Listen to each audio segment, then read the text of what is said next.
गोपी प्रेम की ध्वजा भाव लेकर के हमारी किशोरी जी की अति लाडली श्री पूनम दीदी जी का बहुत भाव था। इस विषय पे कुछ गौरांगी रसकुंज, जाको नाम ही है रसकुंज, रस की कुंज, जहां रस ही रस है और कछु है ना। और ये वास्तविकता है जहां रस ही रस है। हमको तो सौभाग्य मिलो दूसरी बार दीदी के यहां डटवे को, ऐसा आनंद होवे। आधा 1 किलो वजन बढ़ा के ही जामे गिरिराज जी थे, सब जगह डाइट करके आमे, यहाँ पे आके सब खत्म हो जाए। हमारे चित्र विचित्र महाराज जी भी यही मारे ठीक ठाक ही रहे। मैं दीदी खवाती रहे, कछु ना कछु पवाती रहे, और जो भी आवे वो पाती रहे। यहाँ पे देखो गोपी का भाव क्या है, जो हर प्रकार से श्री कृष्ण को प्रसन्न करे। कन्हैया को मन यदि कछु सुनवे को तो गा के रिझा दे। श्री कृष्ण को मन यदि कछु देखवे को तो नृत्य करके दिखा दे। ठाकुर जी को मन यदि कछु पावे को तो पवा के दिखा दे। ठाकुर जी को मन सोवे को तो सेवा करके सुवाए दे।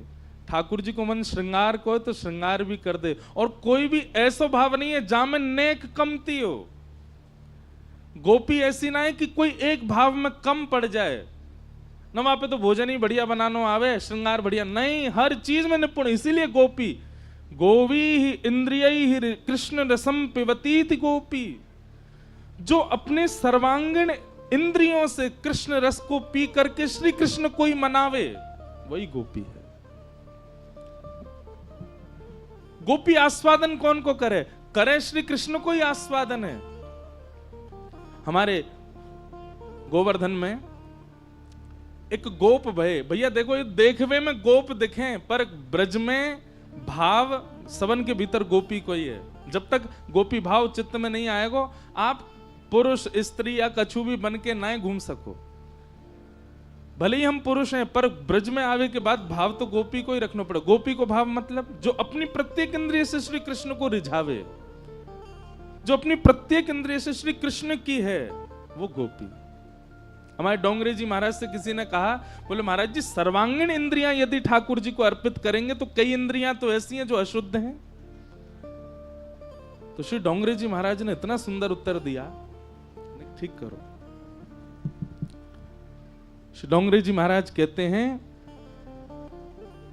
सर्वांगीण इंद्रिय कृष्ण अर्पण में बाकी सब तो समझ में आ जाएंगे, हाथ पांव कान नाक जीव त्वचा आदि से कैसे अर्पित करना है।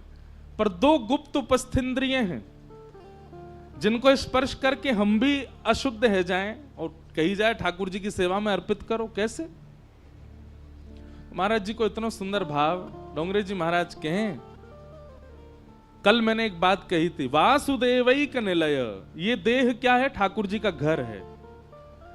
और इस भावना से अपने तन को मल द्वार से और उपस्थ द्वार से शुद्ध करना, भीतर के समस्त दुर्भावों को वहां से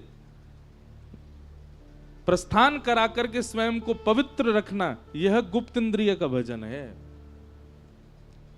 मतलब हम ऐसी भावना रखें कि श्री राधा रमण चित्त में विराज रहे हैं, और ठाकुर जी जहां विराज रहे हैं वो स्थान मलिन नहीं होना चाहिए, वो स्थान तो पवित्र होना चाहिए।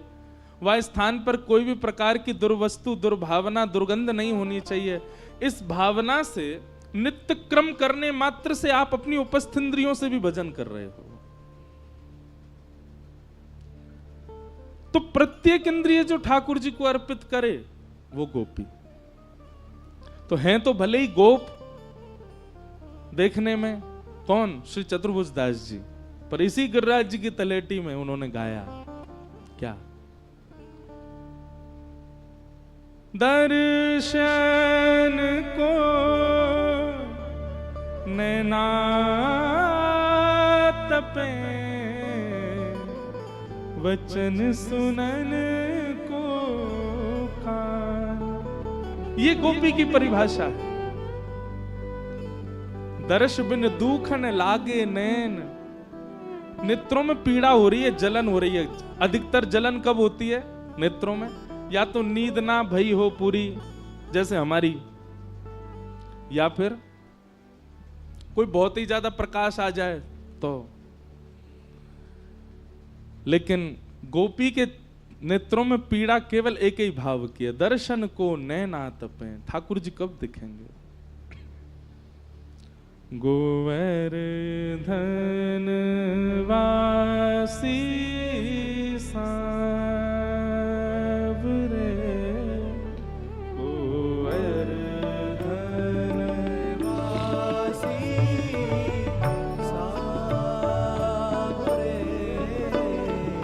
गोवर्धन वासी सांवरे, गोवर्धन वासी सांवरे,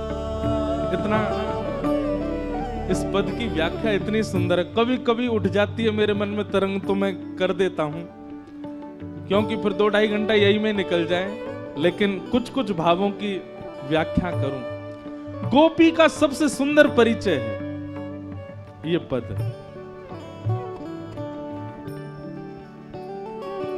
बंक चितई मुस्काई के, सुंदर वदन दिखाए, ओ बंक चितई मुस्काई के,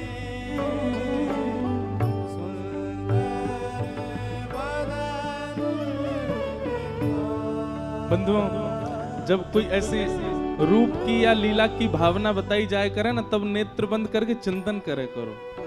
यहां पर 2 भाव बताए जा रहे हैं। श्री चतुर्भुज दास जी कह रहे हैं, बंक चितई मुस्काई के सुंदर वदन दिखाए। अब इसकी 2 भावना कैसी हैं? एक भावना तो ऐसी कि जिनकी बांकी चितवन है, ऐसे बांके बिहारी जी मुस्काए के सुंदर वदन दिखा। हे बांके बिहारी, हे बांके ठाकुर जी, आप मुस्कुरा करके अपने सुंदर वदन को मुख दर्शन कराओ ना। लेकिन या की दूसरी भावना बड़ी सुंदर है। बोले कहा, बोले ठाकुर जी की मुस्कान कैसी है? बोले उनके पाम बांके हैं, उनकी कमर बांकी है, उनकी गर्दन बांकी है, पर उनकी मुस्कान भी बांकी है। मुस्कान बांकी कैसी है? बोले जैसे हम मुस्कुरामे तो हमारे दोनों होठ पीछे को जामे, पर ठाकुर जी कैसे मुस्कुरामे? बोले एक तरफ से ही मुस्कुरामे, बस एक तरफ से ही होठ पीछे जा रहे हैं, एक तरफ से ही मुस्कुरा रहे हैं। ये भी कला है, ठाकुर जी कर सके और कोई ना कर सके। बोले बांकी मुस्कान के लिए क्यों कह रहे हैं? बोले पूरे आधे मुस्कुरामे बामे तो हम ऐसे घायल से है जाएं, पूरे मुस्कुरा गए तो प्राण ही निकल जाएंगे, या हमारे बांके ही मुस्कुराओ। तो 2 भाव है। एक तो ये है कि जो बांके बिहारी हैं वो मुस्कुरा के अपना रूप दिखाओ, और एक भाव ऐसा है कि आप अपनी बांकी वाली मुस्कुराहट हमको दिखाओ। क्यों? पूरी देखने की सामर्थ्य हमारी नहीं है ना। अभी बहुत दिना जीनो है, और जी करके आपको भजनो है। खावे के काज ना जीनो, कमावे के काज, आपको भजवे के काज जीनो है नाथ। अभी मत मार दियो हमें, ने के ही दिखाओ।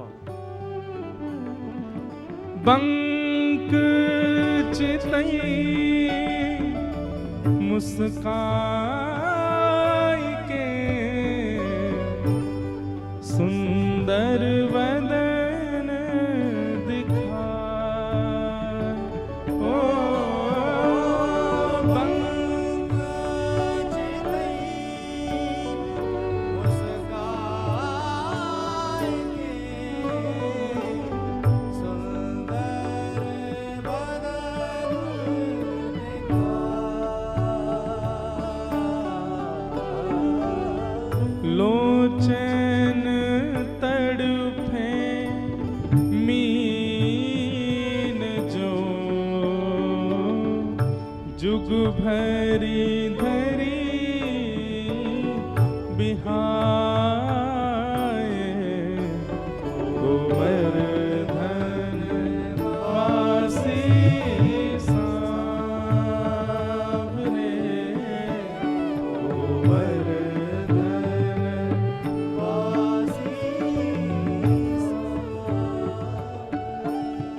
लाल तुम बिन रहो न जा,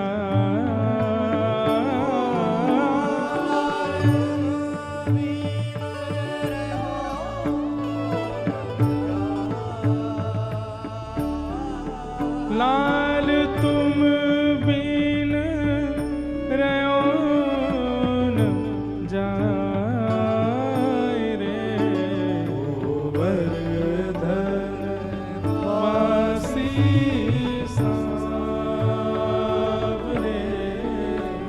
गोवर्धन वासी सांवरे। श्री चतुर्भुज दास जी गोपी हैं। ठाकुर जी को थोड़ी देर को विरह है कि और थोड़ी देर में ही पद गा दियो। भैया हमारी श्वास रोक दी जाए तो थोड़ी देर ही काफी है प्राण निकरवे में। ऐसी स्थिति यदि ठाकुर जी के प्रति है जाए कि नेक देर को भी ठाकुर जी चले गए तो जैसे बिना श्वास के व्यक्ति, बिना जल के मछली, वैसी हमारी स्थिति है जाए। हम ऐसी स्थिति में है ही ना है अभी। तुम थोड़ी देर की बात कर रहे हो, खूब दिनांत तक दूर कर दो ठाकुर जी तो जी लेंगे हम तो। हमारी स्थिति नहीं है। पर चतुर्भुज दास जी व्याकुल हो गए, विचलित होने लगे, रुदन करने लगे। श्री गिरी कंदरा में बार बार गिर करके ठाकुर जी से कहे, नाथ आप प्रकट हो जाओ। रसिक रसीली बोलनी गिरी चढ़ी गाए बुला, ओ रसिक रसीली बोलनी गिरी चढ़ी चतुर्भुज दास जी कह रहे हैं, बोले नाथ फिरते आओ ना गिरिराज जी में। और श्री गिरिराज जी की तलेटी में आके गैया चराते चराते जब शाम को समय है जाए तो श्री कृष्ण जैसे अपनी गैयान को बुलावे, वाह भावना को चिंतन कर रहे हैं श्री चतुर्भुज दास जी। ठाकुर जी अपने दोनों हाथन से ऐसे एक गूंज सी बना लें और गूंज बना करके फिर चिल्लावे, अरे धौरी कहाँ को चली गई, अरे जल्दी आ नंद भवन चलवे को समय है गयो। अरे श्यामा तू कहाँ को चली गई, मैया मारेगी, दूध निकारवे को समय है गयो, जल्दी चल। चतुर्भुज दास जी कहते हैं जब ऊंची टेर से ठाकुर जी अपनी गैयान को घेरे हैं, गैयान को बुलावे और वह टेर के जब स्वर हमारे कानन में पड़े तो मन में भावना आवे, अरे विधाता तेने हम मानव काय को बनाए दिए, अरे गैया बना दियो हो तो श्याम सुंदर हमको भी ऐसे ही पकड़ पकड़ के घेर के ले जाते। हे नाथ हम भी यही गिरिराज जी में बैठे हैं, एक टेर लगा के हमको भी बुलाए लो अपने पास। गाय बुलाई धूमरी ऊंची टेर सुनाए,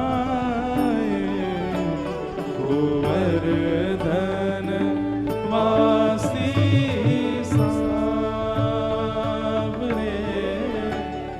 गोवर्धन वासी लाल तुम बिन रहो न जाए, तुम बिन रहो न जाए, गोवर्धन वासी सांवरे,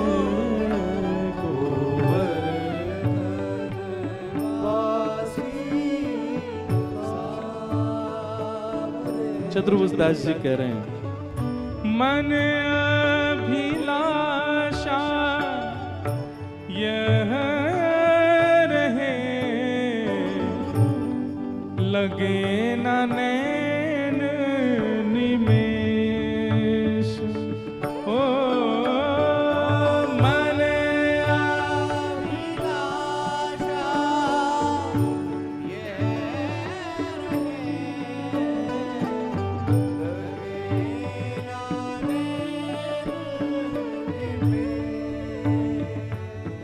यह गोपी गीत, भ्रमर गीत, वेणु गीत, प्रणय गीत, जितने गीत गोपियों ने गाए हैं सबका निचोड़ गाया है श्री चतुर्भुज दास जी ने।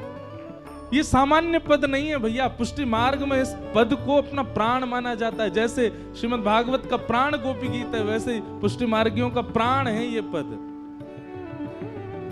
अब इस भावना में श्री चतुर्भुज दास जी वेणु गीत का चिंतन कर रहे हैं, और वेणु गीत का चिंतन करते हुए कह रहे हैं कि मन अभिलाषा यह रहे लगे न नैन निमेष, अक्षणवताम फलमिदम न परम विदाम। चतुर्भुज दास जी कह रहे हैं, अरे भैया ओ संसारी जनों ध्यान से सुनियो, तुमने दुनिया देख ली, लेकिन तुमने गैया चरा के वापस नंद भवन आते भाई कन्हैया ना देखे तो तुमने आंख पाके कहा कियो। बोले कैसे लगे श्याम सुंदर। वेणु गीत में गोपियां वर्णन करती हैं, ठाकुर जी ने आभूषण नहीं पहने, आभूषण पहन के जाएंगे वन में? ठाकुर जी गैया चरावे आभूषण पहन के ना जामे? तो बोले ठाकुर जी कैसे जामे? बोले ठाकुर जी सामान्य सो श्रृंगार करके जामे, पर लौट के आमे तो विचित्र ही बन के आमे। बोले मैया कैसे भेजे? ऊंची धोती पहना के, एक पटका डार के, और गले में पतरी सी एक गुंजा माला पहना करके मैया भेज दे, लाला तो आभूषण पहनाऊंगी खोए आवे को, ऐसी चलो जा। ठाकुर जी जामे तो केवल गुंजा माला पहन के जामे वन में, पर लौट के आमे तो यशोदा मैया दौड़ के जावे, थाल लेके लाल जी की आरती करे, ऐसे प्यारे बन के आमे। बोले कहा करके आए हैं? वेणु गीत में इस भाव का वर्णन है, ध्यान से सुनना, चिंतन करो। ठाकुर जी कैसे श्रृंगार करें? बोले बछड़ा बछिया गैयान ने बांधवे वारी जो रस्सी रेखा है लोमना, कोई छोटी है कोई बड़ी रस्सी है, इतने सारी रस्सी इनको ठाकुर जी ले लें और कछु रस्सी इनको सिर पे पाग बना के पहन लें, जा से गैया के पाम बांधे जामे दूध निकालते समय, लोमना को सिर पे बांध लें, वहां में रज भी लगी है, वहां में गोबर भी लगी है, और वहां को ठाकुर जी अपने सिर पे पाग बना के पहन लें। छोटे छोटे लोमनान ने ठाकुर जी अपने बाजूबंद बना के पहन लें दोनों भुजान पे।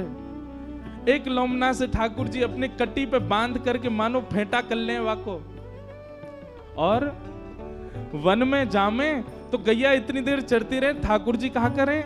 बोले पत्तान ने पकड़ेंगे, पुष्पन ने लेंगे और सबन को इकट्ठो करके, और उन्हीं कोई अपने घुंघराले केशन में कहीं पुष्प लगा लें, कहीं पे पत्ता लगा लें, कहीं पे कछु लगा लें, दोनों कानन के ऊपर कन्नेर के फूल टांग लें। और जो लोमना नेक नेक उधरे भये हैं, जो ढीले है गए, अब रस्सी तो है ना, कोई सुई धागो तो है ना, माला कैसे बनाए? तो उधरे भय से जो लोमना है उनके बीच में स्थान रिक्त पा करके ठाकुर जी उनमें सुंदर सुंदर माला अपने आप ही श्रृंगार करें अपनों, उनमें सुंदर सुंदर पुष्प लगा के एक लोमना बड़ो सो गले में पहन ले, बनमाली बन गए ठाकुर जी। आहा। और फिर अपने कंधा पे लंबी सी छड़ी जाते गैया हाके, बाकू धारण करके दोनों हाथ लटकाए के, जब बाकी अदा से श्याम सुंदर चले, चारों ओर गैया घेर करके चल रही है, गैया जोर जोर से कूदें, गैयान में होड़ लगी है, हम कन्हैया के बगल में चलेंगी, हम श्री कृष्ण के बगल में चलेंगी, चलते फिरते नेक स्पर्श तो है जाएगा। और वह होड़ में गैयान के खुरन से रज उड़ रही है, और वो रोज उड़ उड़ करके ठाकुर जी के प्रश्वेत पसीना के बिंदुन पे जाकर के चिपक रही है। तम गोरजच्छुरित कुंतल वद्दवरह वन्य प्रसून रुचिरे क्षण चारुहासम।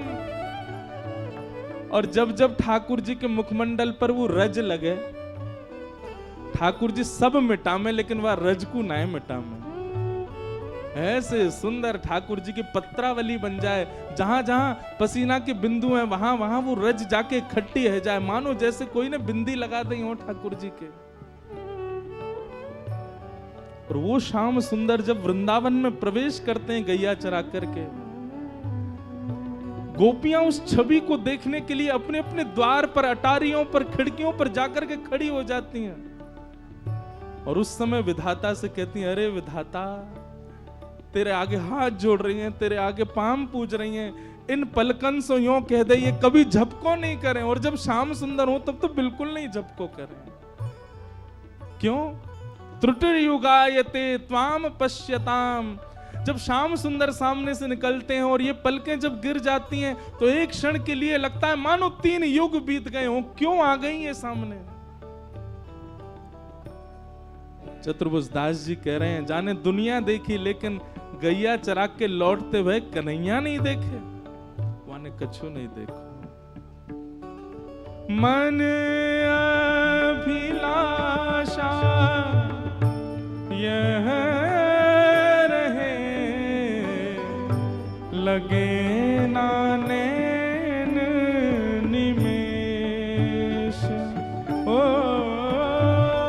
मन अभिलाषा ये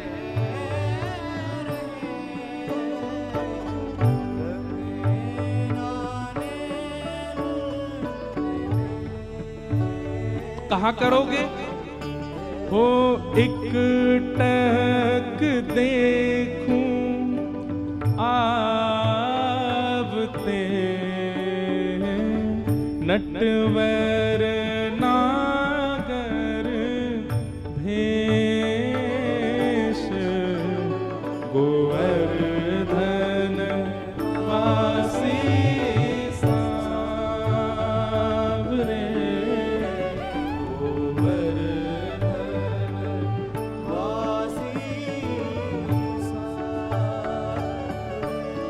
लाल तुम बिन रयो न जान, तुम बिन रयो न जान,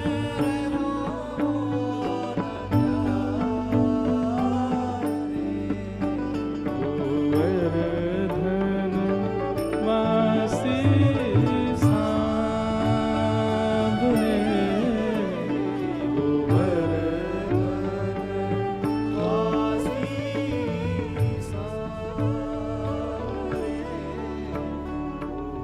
मन मथ कोटिक वारिणे। गोपियां कह रही हैं, चतुर्भुज दास जी कह रहे हैं, मन मथ कोटिक वारिणे। अपने मन को, अपने करोड़ मनन की भावनान को श्री लाल जी पे वार दें। कब वारें? देखी डगमगी चाल, मन मत कोटिक वारिणे,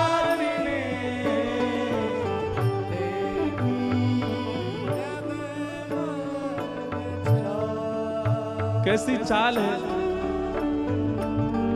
ठाकुर जी की चाल, कैसी है? बोले डगमगी चाल, सीधे सीधे ना चले एक क्षण के। इसीलिए लगता है गोपियां कहती हैं कि हमारी पलक ना झपके। क्यों?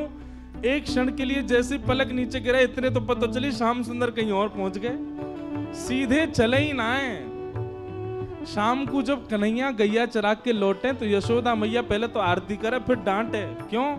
कहीं कींच लगा रखी है, कहीं ते वस्त्र फाड़ लाए हैं, कहीं ते कछु कर लाए। लाला तो को कितनों सजाए के भेजो, कितनों करके भेजो, ऐसा बन के आवे शाम को। मधुमंगल सीधाम बोले, मैया बस पूछो ही मत, ऐसो कूद तो फांद तो चले, यूं ना कि सीधो सीधो चल ले। अरे एक बार गलती थी, मैंने और श्रीदामा ने आके हाथ पकड़ लिए कि हम तेरे संग चलेंगे। मैया श्रीदामा के घोंटू फोड़ दिए, मेरा सिर फोड़ दियो। ऐसे कूद कूद के चले, सीधो चले ही ना है, डगमगी सी चाल चले। ठाकुर जी की भी पाग टेढ़ी सिधरे, वापे मोती लटकर, डोले ब्रज कुंजों में,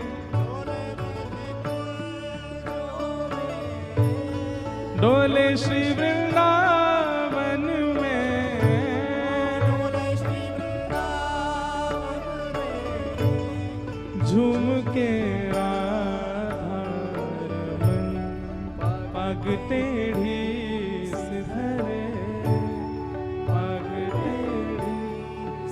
टेढ़ी सी पाग धर रखी है और बामू टेढ़ी मेढ़ी चाल चल रहे हैं। मन मथ कोटिक वारी ने देखी डगमगी चाल, ओ मन मथ कोटिक वारी देखी डगमगी चाल। और हे जुमती जनमन फलदना,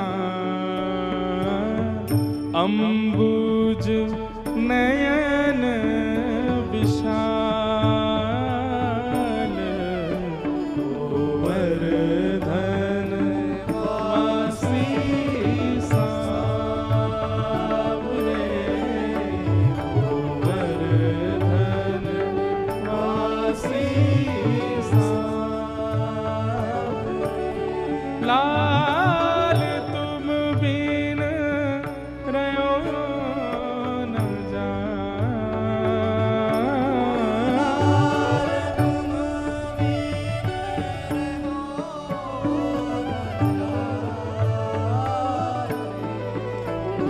गोवर्धन वासी सांवरे, गोवर्धन वासी सांवरे। कुमन दास जी कह रहे हैं, चतुर्भुज दास जी कह रहे हैं,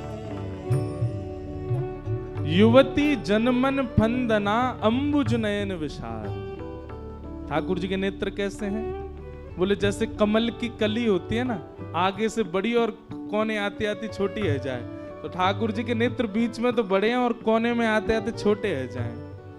और टेढ़ी मेढ़ी चाल चलते भय आगे ते अगर कोई युवती आ जाए, कोई गोपी आ जाए और वाकु ठाकुर जी यदि एक बार देख लें अपने कटाक्ष से, ऐसी घायल सी कर जाए वाकु। श्री मीराबाई के चरित्र में आता है, जब वे माधवी नाम की गोपी थी अपने पूर्व जन्म में, सबने कथा सुनी होगी। उनकी मां ने उनको कहकर के भेजा था कि तेरो श्रीदामा ते ब्याह एरो है, लेकिन लाली ध्यान रखियो तेरे श्रीदामा को जो मित्र है ना कन्हैया, बाकू अपनो मुख मत दिखाइयो। वो एक बार जाकू देख ले, वाको पातिव्रत धर्म नष्ट है जाए, अरे वाके सबरे धर्म नष्ट है जाए, वो कहीं को ना रहे वही को रह जाए बस। तेरो ब्याह एरो है, ध्यान रखियो, सबन को मुख दिखाई करियो, वाकू मोहम्मद दिखाइयो।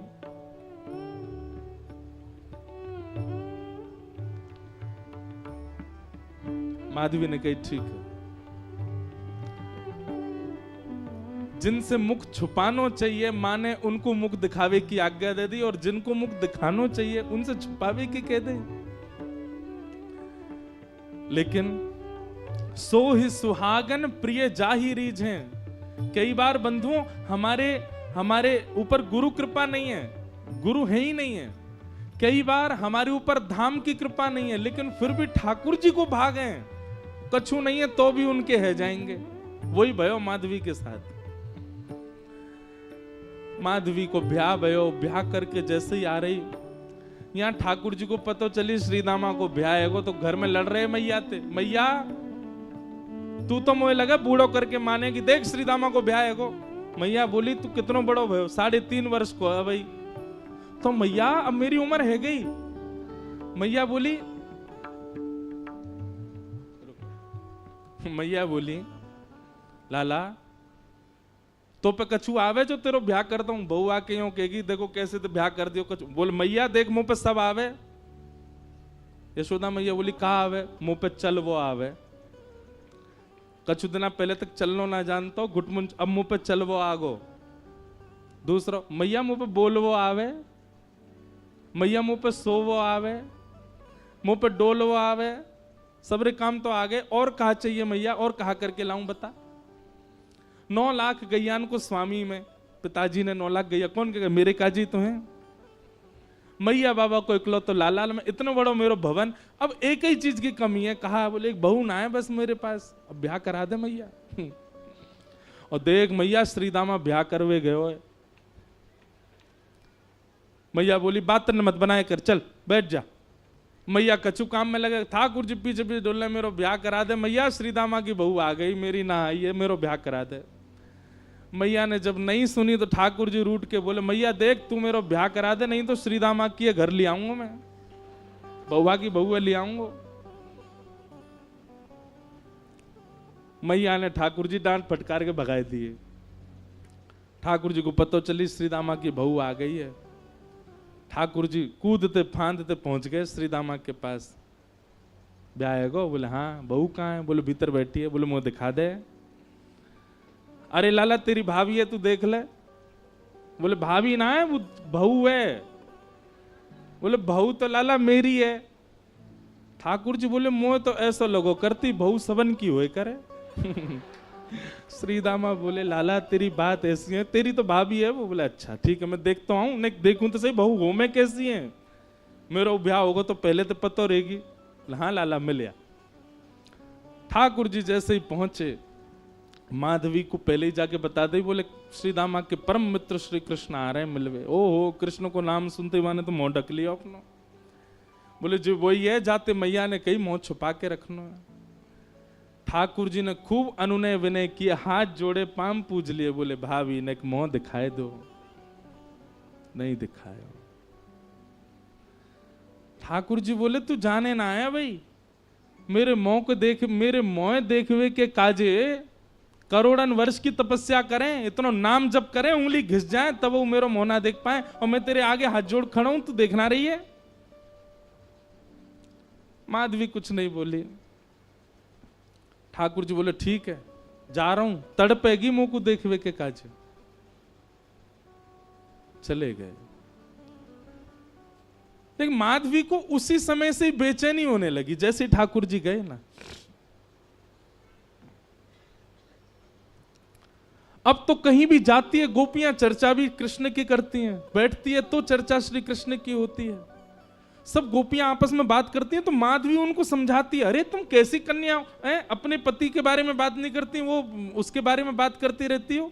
नंद जी को लाला ऐसा हो, नंद जी को लाला ऐसा हो। एक गोपी से यूं तक सुन ली माधवी ने कि वाकई उम्र अभी 3.5 वर्ष की है। तो माधवी बोली राम राम राम, शर्म नहीं आती, ने 100 बालक वाकु प्रियतम मानो तुम।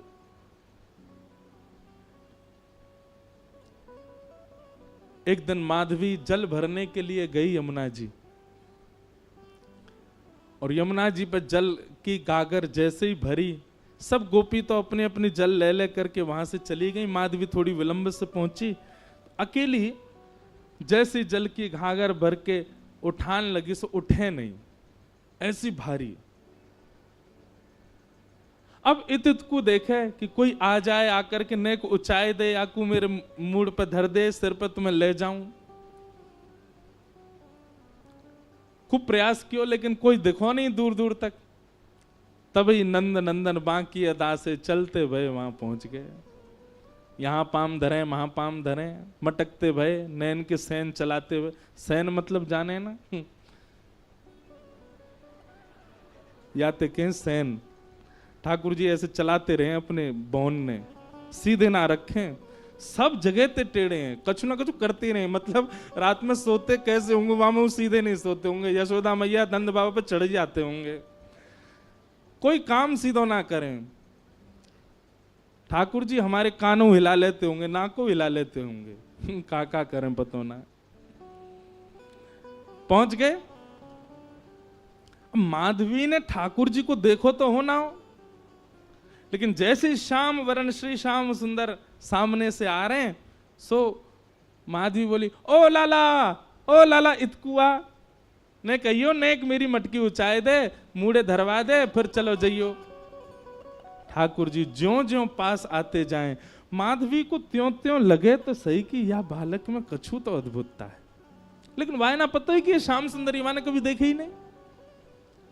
नेक देखे और फिर कछु काम करने लगे, लेकिन काम वाकई स्थिति ऐसी है गई कि वो और चीजन में को मन लगे नहीं रहो, वाकई नेत्र अपने आप फिर रहे हैं। एक बात याद रखना बंधुओं, ठाकुर जी ने जादना अनुभव करा दियो, इंद्रिय अपने वश में नहीं रहेंगी। आपके हाथ, आपके पाम, आपके कान, आपके नेत्र, आपकी जीभ, आपकी नासिका, ये समस्त इंद्रियां, बुद्धि, मन सब हमारे वश में है। लेकिन जादना ठाकुर जी को नेक देर को भी साक्षात्कार भयो, सब ठाकुर जी को है जाएगा। अब माधवी कर तो कार्य रही है, नेक नेक मटकी को ऊंचाई की प्रयास कर रही है, लेकिन वहां के मन में बार बार यावे नेक तो देखूं याकू, और फिर नजर घुमा के देखे और फिर खुद पे विचार करे काई को देख रही हूं मैं, फिर अपना काम करने लगे, फिर काम कर, फिर नेक तो देखूं, फिर देखे और फिर देख करके फिर दोबारा अपने कार्य में, ऐसी स्थिति है गई।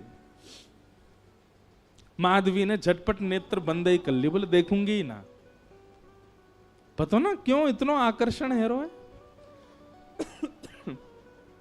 ठाकुर जी आ गए, माधवी नेत्र बंद करके, लाला नेक ऊंचाई दियो, मटकी ऊंचाई दे, उठवाए दे। ठाकुर जी बोले मेरे छोटे छोटे से हाथ मैं कैसे उठवाऊंगा। अब माधवी की स्थिति ऐसी कि रूप नहीं देख रही है, नेत्र बंद करके बैठी, पर ठाकुर जी का स्वर ऐसा लगा कि वो स्वर सुनते ही माधवी के चित्त में मानो कंपन जैसा हो गया। मैं एक बात कहा करता हूं कि आप नेत्रों से यदि बचना चाहो तो नेत्र बंद कर लो, ठाकुर जी को मत देखो, तो वो स्वर ऐसा बोल देंगे कि कान पे उनके है जाओगे। कानन में रुई लगा लो, नेत्रन से देखेंगे नहीं, कान से सुनेंगे नहीं, तो उनके तन की सुगंधी ऐसी आवेगी कि वहां से उनके है जाओगे। नासिका बंद कर लो, आंख बंद कर लो, कान छुपाए लो, बोले अब ठाकुर जी कैसे होंगे। अपनी एक कनिष्ठ उंगली से ठाकुर जी आपके हाथ को छू देंगे, बस वह स्पर्श से उनके है जाओगे। कब तक बचोगे।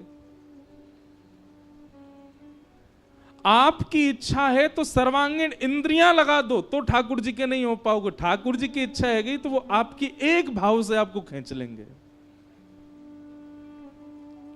माधवी ने नेत्र तो बंद कर लिए, लेकिन स्वर ऐसा बोलो कि अब पलक अपने वश में नहीं है, अपनी स्थिति में नहीं है, खुल गई अपने आप और देख लिए श्याम सुंदर।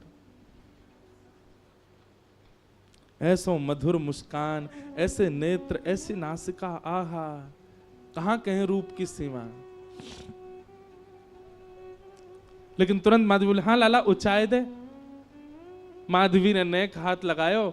अब ठाकुर जी मटकी उचान लगे तो उचाते ही कहा भयो, अब नेक से ठाकुर जी, माधवी तो खूब बड़ी, तो ठाकुर जी को हाथ जहां तक जाएगा वहीं तक तो उचाएंगे। लेकिन स्थिति कहा भाई उचाते उचाते उचाते उचाते ठाकुर जी लंबे हैं लगे, और इतने लंबे है गए कि उचाते भय माधवी के बिल्कुल सामने ही आ गए, बिल्कुल नेत्रन के सामने ही आ गए। माधवी ने जब रूप देखो, गाढ़ करके ठाकुर जी माधवी को देख रहे हैं, माधवी ठाकुर जी को देख रही है।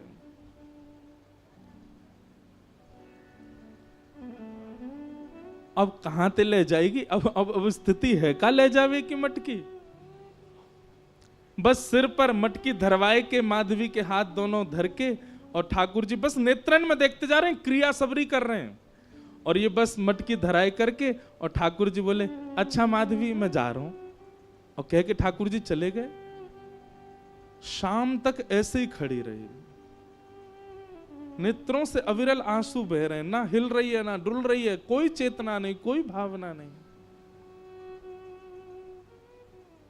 शाम को गोपी जब जल भरवी के काजी आई तो देखी मूर्तिमंत है करके माधवी खड़ी है। दिन भर से ऐसे ही खड़े है के कारण वहां को रक्त तक रुक गए हाथन को, नेत्र लाल पड़े हैं, मोटे मोटे अश्रु बिंद गिर रहे हैं। कोई गोपी ने जाकर के एक पानी को छिड़काव मुख पे किया, होश में आई, होश में आते ही गिर पड़ी। गोपी ने कही कहा बे हो। माधवी बोली वो कहां है, वो कहां है। गोपी बोली कौन।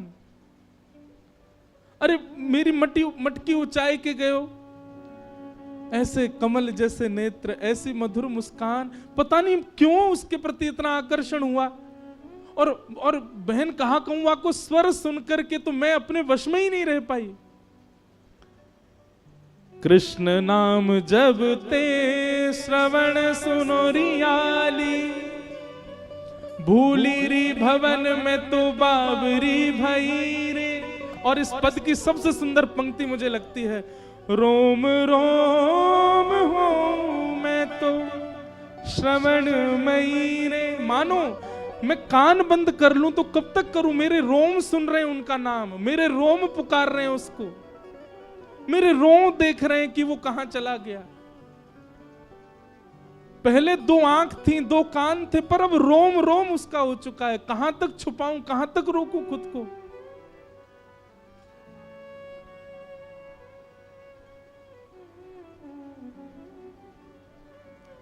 इसी भाव को चतुर्भुज दास जी कह रहे हैं, जुवती जनमन फंदना अंबुज नयन विशाल। ठाकुर जी को स्वरूप कैसा है? बोले एक क्षण के लिए दिखेगा, लेकिन वो एक क्षण के दिखवे के बाद में ऐसी स्थिति कर जाएंगे आपकी, कुछ नहीं कर पाओगे। पहले ही भैया कल ही चेतावनी दे चुका हूं मैं ये चेतावनी केवल आपको नहीं, खुद को भी दे रहा हूं। ज्यों ज्यों रस बढ़े, ज्यों ज्यों कथा में भाव बढ़े, मैं खुद को भी चेतावित करूं कि अरे भाई नेक रुक जा, नेक डट जा, ज्यादा मत जा। क्योंकि गोपी की स्थिति, हम बात करने तो बैठ गए गोपियों की, पर उस स्थिति में जाना कोई खतरे से खाली नहीं है। संसार के लिए खतरा है वो, आप कोई के नहीं रह पाओगे फिर।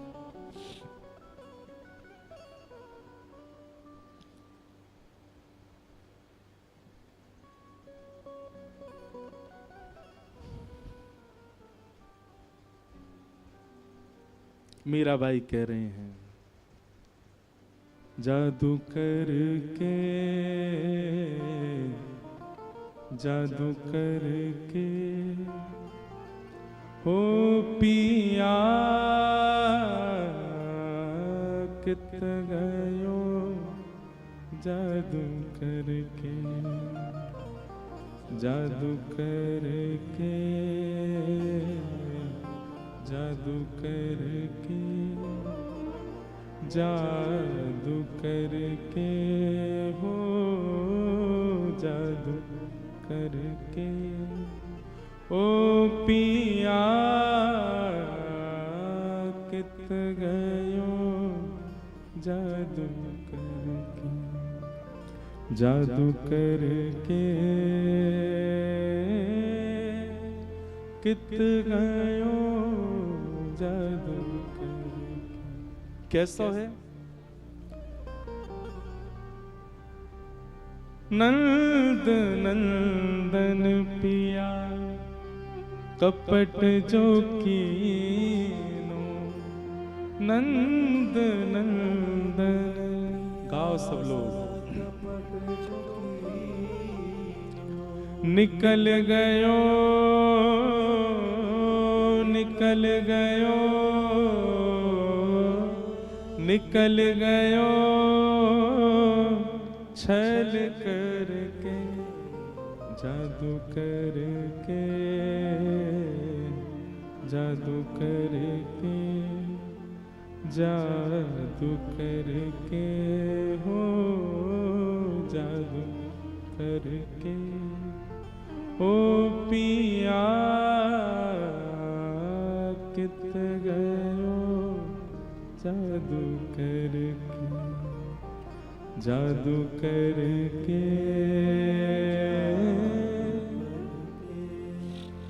ओ पिया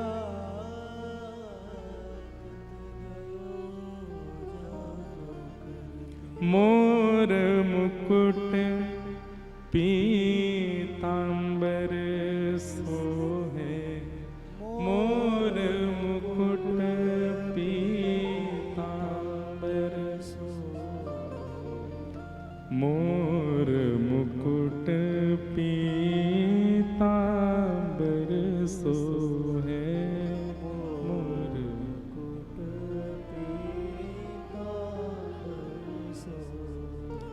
और ये शब्द, ये पंक्ति मीराबाई की अद्भुत है। कबहू न मिले, कबहू न मिले, कबहू न मिले अंग भर के जादू करके, जादू करके। मीराबाई की इस पंक्ति से एक भाव समझ में आता है कि ठाकुर जी जब सन्मुख आते हैं ना, तो इच्छा ये होती है कि इनको अंग भर के हम पकड़ लें। पहले तो जी भर के देख लें, जी भर के सुन लें, और जब सबसे बस ये स्थिति है व्यवहारी होगी कि बस अब चक्कर आ रहे हैं, हम गिर ही जाएंगे, बस इच्छा होवे कि ये हमको अंग से लगा लें। ऐसे चतुर हैं ठाकुर जी, केवल हाथ मिला के चले जाएंगे। तो अब जीवन भर यही रहेगा कि हाथ ही क्यों मिला के गए, या तो मिलाते ही नहीं, और मिलना ही हो तो फिर अंग भर के मिलते ना, एक बार हृदय से लग जाते। कबहू न मिले, कबहू न मिले, कबहू न मिले अंग भर के जादू करके, जादू करके, जादू करके हो, जादू करके। ओ पिया कित गयो जादू करके, जादू करके कित गयो जादू कर। मेरा दासी शरण जो आई, मेरा दासी शरण जो आई, मेरा दासी शरण जो आई, मेरा दासी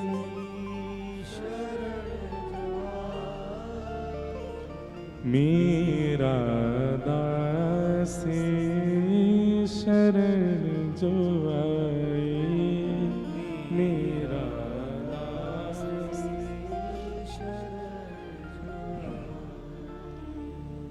मेरा दासी शरण जो आई। चरण कमल, चरण कमल,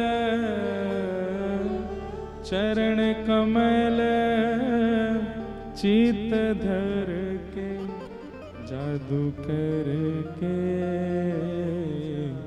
जादू करके, जादू करके हो, जादू करके हो पिया कित गयो जादू करके, जादू करके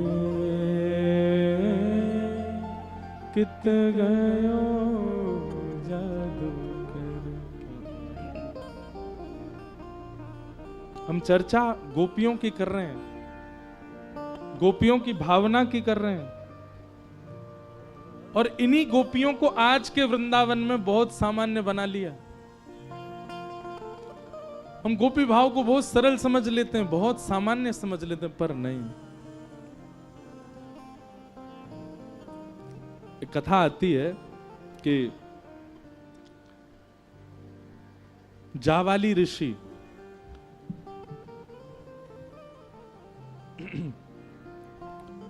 उन्होंने सब प्रकार के तप किए, सब प्रकार के यज्ञ किए, सब प्रकार की साधनाएं की। तब उनके मन में भाव आया कि मैं ब्रह्म विद्या की साधना करूं। बहुत ध्यान से सुनिएगा सब लोग, ब्रह्म विद्या क्या है?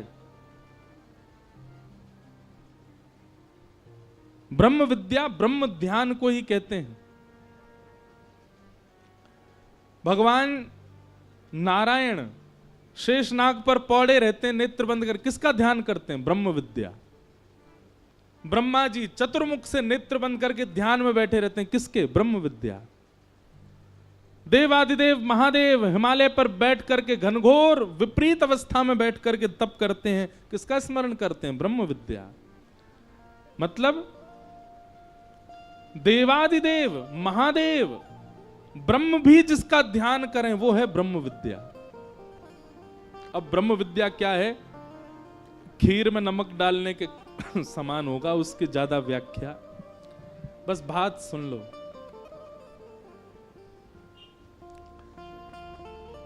कि ब्रह्म विद्या के चिंतन में पढ़ने के लिए जावाली ऋषि अन्य लोकों में भ्रमण करने लगे और सब जगह से इकट्ठा करने लगे कि ब्रह्म विद्या में मैं कैसे जाऊं। तभी विचरण करते करते किसी लोक में उनको एक परम सुंदरी कन्या दिखाई दी। बहुत ध्यान से सुनना। परम सुंदरी कन्या दिखाई दी और वो कन्या भी ध्यान में बैठी थी। उसका रूप ऐसा, उसके नेत्र ऐसे, उसका सर्वांगीण अंग ऐसा कि कोई भी मोहित हो जाए। जब जावाली ऋषि ने उसको देखा तो देख करके सामने बैठ के उसको देखने लगे, तो थोड़ी देर बाद ही क्या होने लगा, उस कन्या के रूप से सहज ही जावाली ऋषि को ब्रह्म का चिंतन होने लगा। जिस चिंतन के लिए युगों युगों की तपस्या फीकी पड़ जाती है, वो तपस्या का भाव उस कन्या के दर्शन मात्र से होने लगा।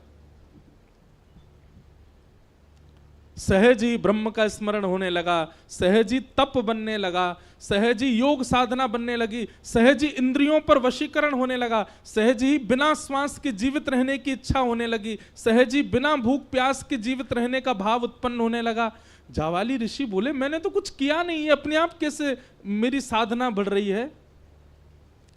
तभी उस कन्या ने अपने नेत्र खोले। जावाली ऋषि ने कहा, देवी आप कौन हो? आपका सौंदर्य रूप आदि सब देख करके पहले तो मैं चकित हुआ कि इतनी सुंदर, पर आपका सौंदर्य कामवर्धन नहीं है। आपका सौंदर्य, आपका रूप, आपकी उपस्थिति तो ब्रह्म को प्रकट कर रही है, तप करा रही है, योग निद्रा में डाल रही है, समस्त प्रकार की इंद्रियों के रसों को एकाग्रित कर रही है। आप कौन हो? तब उसने हाथ जोड़ के कहा, मैं ब्रह्म विद्या हूं। जावाली ऋषि चरणों में गिर गए, बोले मैं आपको ही खोज रहा था। जिसका ध्यान देव भी करते हैं, जिसका ध्यान नारायण करते हैं, जिसका ध्यान महादेव करते हैं, वो ब्रह्म विद्या हो। बोले जी। बोले आपको जो स्थिति मुझे देख करके हो रही है, ये ब्रह्म विद्या की प्रारंभिक स्थिति है। योग निद्रा में चले जाना, इंद्रियों को वशीकरण कर लेना, बिना श्वास बिना भूख प्यास के जी लेना, आदि आदि। जावाली ऋषि की खूब देर चर्चा चली। तब जावाली ऋषि ने कहा, हम सब ब्रह्म का ध्यान करते हैं, ब्रह्म विद्या का ध्यान करता है, पर आज ब्रह्म विद्या भी किसी का ध्यान कर रही थी, आप किसका ध्यान कर रहे थे? तब ब्रह्म विद्या कहती हैं, आप सुनना चाहते हैं मैं किसका ध्यान करती हूं? बोले किसका, बताओ। बोले निभृत कुंज पे अद्भुत सेज पर श्री प्रिया प्रियतम पौड़े हैं और समस्त सहचरियां सखियां कोई राग गा रही हैं, कोई बीड़ा पवा रही हैं, कोई पंखा जल रही हैं, कोई चवंड उड़ा रही हैं, कोई इत्र पुचकार रही हैं। इस प्रकार से उस निकुंज का स्मरण, उस निकुंज का चिंतन मैं ब्रह्म विद्या कर रही हूं।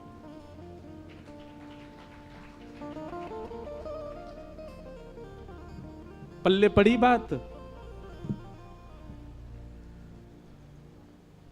तब जावाली ऋषि कहते हैं, मतलब मैं तो अभी तक मानता था ब्रह्मांड में सबसे बड़ा ध्यान ब्रह्म विद्या का है, लेकिन आज आपको सुनकर के लग रहा है कि आप भी जिसका ध्यान करती हैं तो इसका मतलब सर्वश्रेष्ठ ध्यान वही है।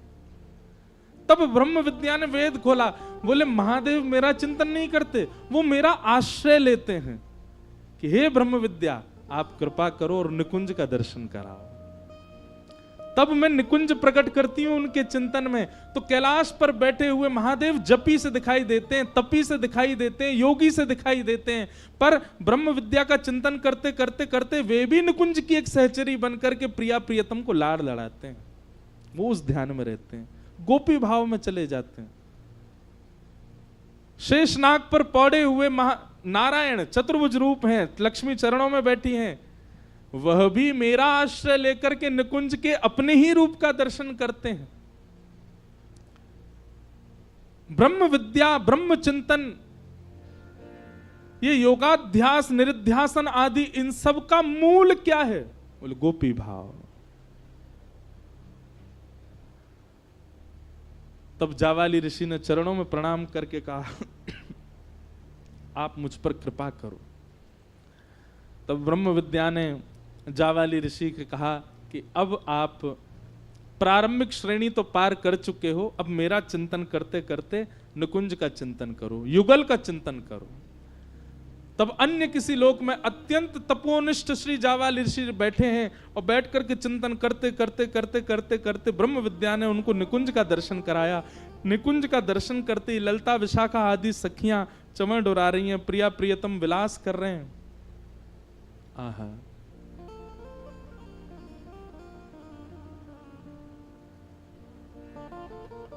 बिहरत लाल बिहारिन दो यमुना जी के तीरे तीरे। बिहरत लाल बिहारिन दो यमुना जी के तीरे।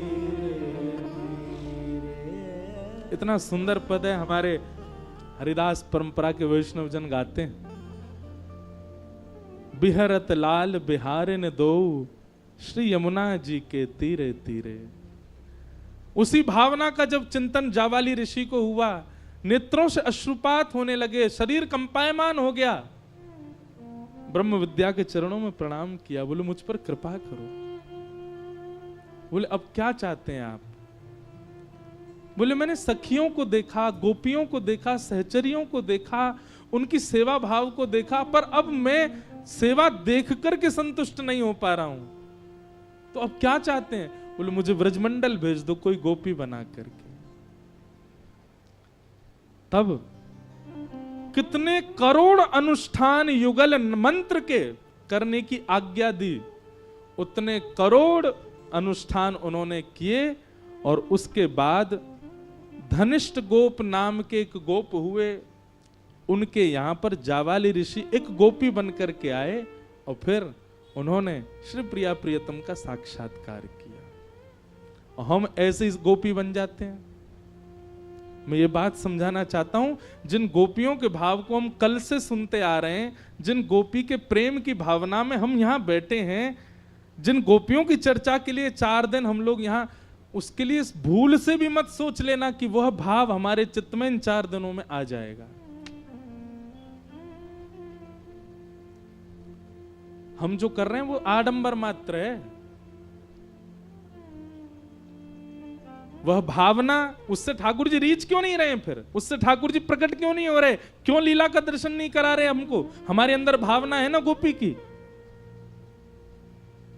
केवल परत मात्र चढ़ा रखी है गोपी की, भावना तो अभी आई नहीं है। और आ गई तो स्थिति देखना क्या होगी। भोरी सखी कहती हैं, बस्ती छोड़ एकांत बिठावो, बातन सो घबराही। ऐसे हो जाएंगे, हम बस्ती में बैठ ही नहीं सकते। हाँ, मैं स्वीकार कर रहा हूं कि वो भाव अभी हमारे चित्त में नहीं आया, इसीलिए इतनी भीड़ के सामने कथा कर रहे हैं। जिस दिन वो भाव आ गया, अदृश्य हो जाएंगे, मिलेंगे ही ना। ढूंढते कहां गए इंद्रेश जी? जादना वो भाव आ गए, मिलोगे नहीं किसी को। बातन सो घबराही। अभी हमको चुटकुल्ला सुनने में मजा आता है, हास्यपद बातों में आनंद आता है, एक दूसरे के संग क्रीड़ा कर रहे हैं, आदि आदि सब बातें बढ़िया लगती हैं। गोपी भाव आ गया तो बातन सो घबराई, मुझसे कोई बात ना कर ले। क्यों? एकांत। बातन सो घबराही।